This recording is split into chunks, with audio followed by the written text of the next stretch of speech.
اعوذ باللہ من الشیطان الرجیم بسم اللہ الرحمن الرحیم السلام علیکم ورحمۃ اللہ وبرکاتہ۔ آپ سن رہے ہیں الفت محمد سپیچ چینل۔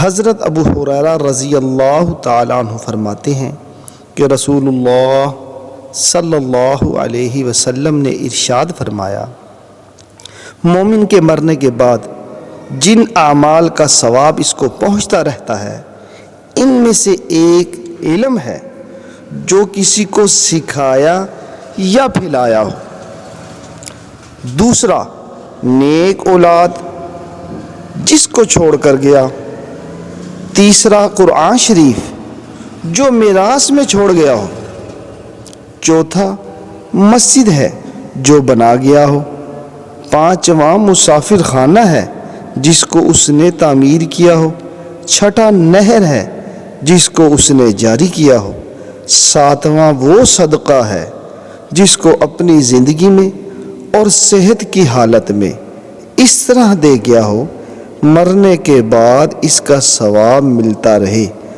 مثلاً وقف کی شکل میں۔ تو نہریں کھدوا تو سکتے نہیں ہم، کم سے کم نل کے میٹھا پانی کہیں لگوا دینا، یہ کام ہم کر سکتے ہیں، یہ کام ہمارے لیے کرنا آج آسان ہے۔ تو اللہ پاک ہمیں عمل کرنے کی توفیق عطا فرمائے۔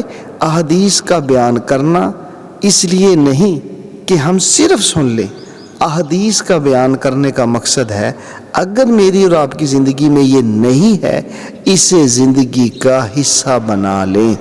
اللہ پاک مجھے اور آپ کو عمل کرنے کی توفیق عطا فرمائے۔ السلام علیکم ورحمۃ اللہ وبرکاتہ۔